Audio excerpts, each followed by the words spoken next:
April মাসে আসতেছে রমাদান, খবরদার কেউ একা একা ইফতারি করবেন না। একা ইফতারি করেন নাকি আপনারা? একসাথে। আল্লাহর হাবিব সাল্লাল্লাহু আলাইহি ওয়াসাল্লাম বললেন, কেউ যদি কাউকে ইফতারি খাওয়ায়, যিনি খাওয়ালো উনি রোজা রেখে যেই সওয়াব, খাওয়ানোর কারণে ওই সওয়াব। সাহাবারা বললেন, ইয়া রাসূলুল্লাহ, ইফতারি খাওয়ানোর মতো পয়সা তো আমাদের নাই। আল্লাহর হাবিব সাল্লাল্লাহু আলাইহি ওয়াসাল্লাম বললেন, ওয়ালাউ বিশারবাতি মা, যদি এক ঢোক পানি দিয়েও ইফতারি খাওয়া তবে ওই সওয়াব পাওয়া যাবে।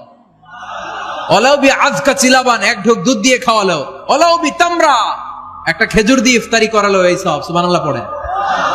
দুই ভাই ইফতারি করতে বসছেন, আপনার প্লেট থেকে একটা পেঁয়াজু আপনার ভাইয়ের প্লেটে দিলেন, আপনার ভাই একটা খেজুর আপনার প্লেটে দিল, দুইজনের ইফতারি খাওয়ানোর সওয়াব হয়ে গেছে। সুবহানাল্লাহ কইতে পারলেন না? পারবেন সবাই? একসাথে খাবেন না আলাদা? কিভাবে? একসাথে। যদি একান্নবর্তী ফ্যামিলি হয়, ভাই বোন চাচা মামা একসাথে, তাহলে ছেলে মেয়েরা একসাথে বসবেন না। ছেলেরা সবাই একসাথে, তাদের খাওয়া শেষ, এরপরে মেয়েরা সবাই একসাথে। আর যদি নিজের ফ্যামিলি, স্বামী স্ত্রী ছেলে মেয়ে, তাহলে সবাই মিলে একসাথে খাবেন। খাবেন কোন হাতে? বাম হাতে নাকি? আওয়াজ করে কোন হাতে? আল্লাহর হাবিব বলেছেন, লা তাকুলু বিশিমাল, বা হাতে খেও না, ফা ইন্না শাইতানা ইয়াকুলু বিশিমাল, কারণ শয়তান খায় বা হাতে। আমরা খাই কোন হাতে? ডান হাতে। খাওয়ার শুরুতে কি পড়বো? খাওয়ার পরে কি পড়বো? মনে থাকবে? বাচ্চারা উল্টা কাজ করতে পছন্দ করে বেশি। দেখবেন বাচ্চারা ডাইন পায়ের জুতা পরে বাম পায়ে, বাম পায়েরটা পরে। আমার মেয়ে সব সময় এটা করবে। আমি জুতা পরাই দিলে ঠিক, নিজে পড়লে বাম পায়েরটা দেয় ডান পায়ে, ডান পায়েরটা দেয় বাম পায়ে, আর গ্লাস ধরবে বাঁ হাতে, যতক্ষণ আমি না ঠিক করে দিব। এবং বিসমিল্লাহ বলতে ওরা ভুলে যায়, বারবার স্মরণ করিয়ে দিবেন, বারবার। এখন ওর মস্তিষ্ক নরম আর উর্বর, ভেরি ফার্টাইল ওদের মস্তিষ্ক। যেইটাই ঢুকাবেন, এখন সফটওয়্যার হিসেবে যেটা ইনস্টল করবেন ওটা আজীবন থাকবে। চিল্লায় বলেন ঠিক কিনা? 5 দিন টানা প্রোগ্রাম ছিল সিঙ্গাপুরে। এক ফ্যামিলি আসছে, অনেক বড় বিজনেসম্যান ওখানকার, এসে বলে, হুজুর ইউটিউবে আপনার ওয়াজ শুনে আল্লাহ আমাদেরকে হেদায়েত দিচ্ছে, কিন্তু ছেলে মেয়ে গুলোর তো মানাইতে পারতেছি না, নামাজ পড়ে না, আপনি একটু পানি পড়া দেন। কি পড়া? আমি বললাম বয়স কত? কয় 22।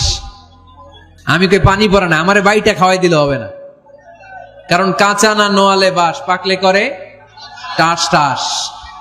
আগে দেরি করা যাবে না, দেরি করলে কষ্ট হয়ে যায়। আল্লাহ হেদায়েত না দিলে তখন এদেরকে বোঝানো যাবে না।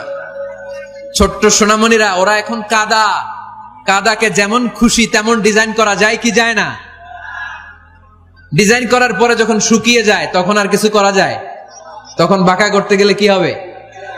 ভেঙে যায়। একসাথে খাবেন, খাবার শেয়ার করবেন।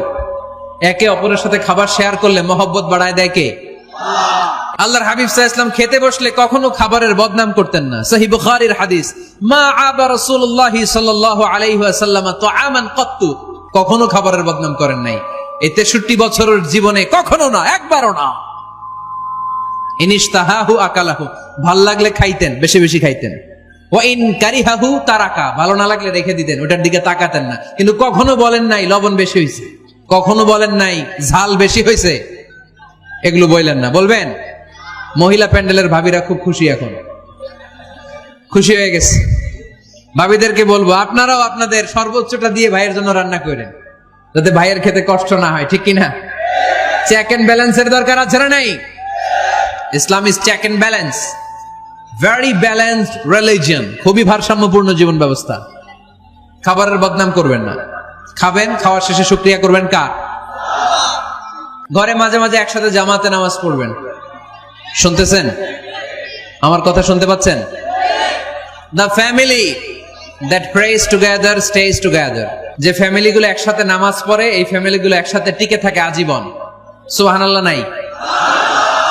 বাইরে বৃষ্টি, আপনি মসজিদে যেতে পারছেন না জামাতে নামাজ পড়ার জন্য, কি করবেন? ঘরের সবাইরে নিয়ে নিজে ইমাম হয়ে যাবেন। পারা যাবে? আরে শুরু করেন না, আজারি ভাইয়ের কথা শুনে শুরু করেন না, শান্তি আসবে। আল্লাহর কসম, ঘরে ঘরে শান্তি আসবে এই বাংলাদেশে, কিন্তু এগুলো অ্যাপ্লাই করতে হবে। তাহাজ্জুদের সময় একসাথে দাঁড়িয়ে যান। ডিসেম্বর মাসে বাচ্চাদের 15 দিনের ছুটি, তখন তাহাজ্জুদের প্র্যাকটিস করেন।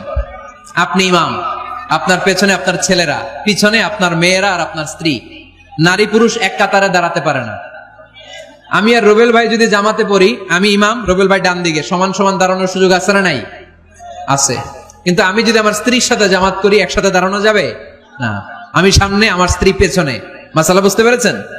আচ্ছা, তো তাহলে ঘরে জামাতে মাঝে মাঝে নামাজ পড়বেন। সহিহ মুসলিমের হাদিস, আল্লাহ রাসূল সাল্লাল্লাহু আলাইহি ওয়াসাল্লাম বলেন, তোমরা ফরজ নামাজ মসজিদে আদায়ের পরে ঘরের জন্য কিছু নফল আর সুন্নত রেখে দিও, কারণ ঘরে যারা নফল আর সুন্নত পড়ে ওই ঘরটারে বরকত দিয়ে ভরে দেয় কে? রাজি আছেন তো সবাই? ইনশাআল্লাহ পড়েন না? ঘরে কোরআন তেলাওয়াত করবেন। কি করবেন? করেন, আপনারা করেন? হ্যাঁ, ঘরে কোরআন তেলাওয়াত করেন প্রতিদিন। ফজরের পরে প্রতিটা পরিবার থেকে সুমধুর কোরআনের ধ্বনি ভেসে আসতে হবে। কথা কয় না? তা ঠিক বলেন না কেন আওয়াজ করে? প্রতিটা ঘরেই যেন কোরআনের সুমধুর বাণী উচ্চারিত হয়। এলাকার মসজিদের মক্তবগুলোতে হুজুর কোরআন পড়ায়, আছে এটা না? আমরা ছোটবেলা কিন্তু যাইতাম, আমি যাইতাম শাহী জামে মসজিদে, ওইখানে যে আমি কোরআন শিখছি। তো মসজিদগুলোতে আপনারা এই মক্তবের সিস্টেমটা চালু রাখবেন, প্রতিদিন সকালে কোরআন পড়বেন। কোরআন যেটা মুখস্থ করবেন স্ত্রীকে শোনাবেন, স্ত্রী আপনাকে শোনাবে। প্রতি মাসের জন্য একটা সূরা নির্ধারণ করেন। কোনটা? একটা। এক মাসে একটা ছোট্ট সূরা মুখস্থ করা যাবে না? ধরেন সূরাতুত তিন, ওয়াত-তিনি ওয়াজ-জাইতুন, এটা এক মাসেও মুখস্থ করা যাবে না? যাবে। আজকে রাতেই আপনাদের ফ্যামিলি মিটিং এটা সিদ্ধান্ত নেবেন যে এই মাসের জন্য সবাই মিলে কোন সূরাটা পড়বেন। মুখস্থ করতে হবে, অর্থও জানতে হবে। আমার ফ্যামিলিতে এই মাসে চলতেছে সূরাতুদ দুহা। আমার ছোট মেয়েটা মুখস্থ করতেছে, একটা করে মুখস্থ করে আর শোনায়, আমিও ওরে শোনাই। আমার স্ত্রী আমাকে শোনায়, আমি আমার স্ত্রীকে শোনাই। প্রত্যেকটা ঘরে এই প্র্যাকটিসের দরকার আছে না নাই? প্রতি মাসে কয় সূরা? তাহলে এক বছরে কয় সূরা? 12টা। পারা যাবে মুসলমান? আল্লাহর হাবিব সাল্লাল্লাহু আলাইহি ওয়াসাল্লাম আম্মা জান আয়েশা রাদিয়াল্লাহু তাআলা আনহুর কোলের মধ্যে মাথা রেখে কোরআন তেলাওয়াত করতেন। সুবহানাল্লাহ পড়বেন না? কানা রাসূলুল্লাহ সাল্লাল্লাহু আলাইহি ওয়াসাল্লাম ইয়াকরাউল কুরআন ওয়া রাসুহু ফি হাজরি ওয়া আনা হায়েদ। আম্মা জান আয়েশা বলেন, আমার যখন মাসিক চলতো, আমার মেনস্ট্রুয়েশনাল পিরিয়ড চলাকালীন সময়ে আল্লাহর নবী আমার কোলে মাথা রেখে রেখে কোরআন তেলাওয়াত করে আমারে শোনাতেন।